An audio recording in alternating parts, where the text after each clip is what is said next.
Salam Rahayu, Gibastu Sudumati, Swadatu, Salam Berdua, Salam Bajikan, Rahayu, Rahayu. Dan ini saya akan bahas misteri bola api yang terjatuh di selatan Pulau Jawa Barat, Cirebon. Kalau dari penglihatan saya, langit itu adalah sebuah pusaka atau bisa diartikan dengan wasiat leluhur. Itu kalau kalau ada benda jatuhnya di daerah wilayah Cirebon atau wilayah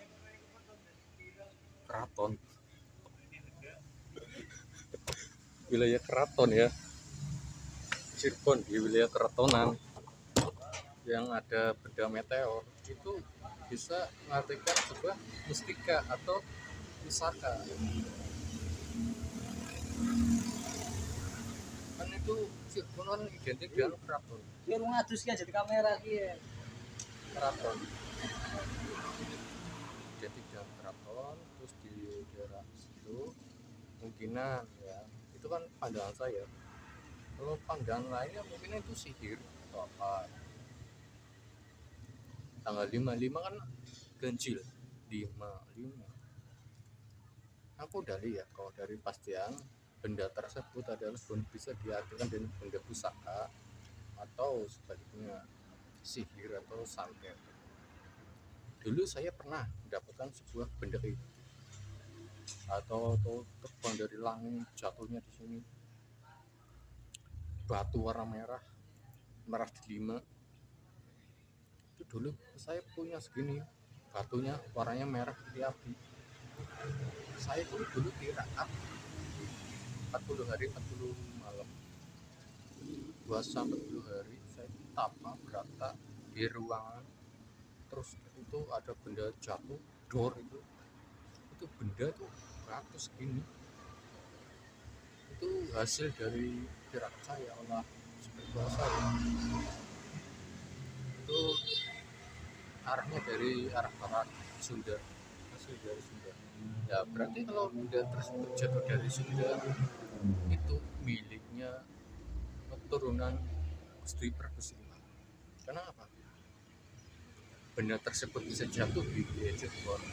Karena itu pakemnya orang Cirebon, asal dari Cirebon. Itu adalah pusaka-pusaka atau yang dimiliki orang Cirebon. Bisa itu benda kujang, itu apa, cakrabuana, keris, tombak, mana meteor, itu bisa dijadikan pusaka, bisa menjadi pusaka keris, pusaka kujang, pusaka tombak, batu cincin, batu kalung, bisa itu. Kalau dijual harganya 400 triliun atau bisa dikalikan 5,6 miliar. Nah, itu kalau bener ada meteor otomatis dari Jawa bagian selatan Cilacap itu kena mas. Tapi nyatanya apa? Nggak ada. Hanya wilayah selatan, pesisir pantai selatan itu susah, karena daerah pesisir Cilacap selatan itu masih ada pakem dari Kapitayan atau Jawa, masih memiliki tradisi, masih memiliki pedoman atau hakikat makrifat. Nah, orang Jawa adanya di Cilacap, Amai, Banyumas gitu. Ya, bagian dari wilayah masih arah selatan lah, masih memiliki Jawa. Mungkin karena kan Cirebon masih ada kaitannya dengan ya sebagai bangsa Arab ya, kayak Habib, mungkin dilempari benda-benda tersebut untuk pembersihan, bukan untuk apa atau apa, untuk hanya dari pencerahan saja. Karena di wilayah Cirebon masih ada kaitan dengan Habib lah, itu apalah ya, benda itu lemparnya ke Cirebon, mungkin itu artinya pembersihan dari orang-orang yang serakah itu, orang-orang yang munafik dan orang yang zalim. Karena apa Cirebon bisa digegerkan dengan bola untuk pembersihan semesta alam.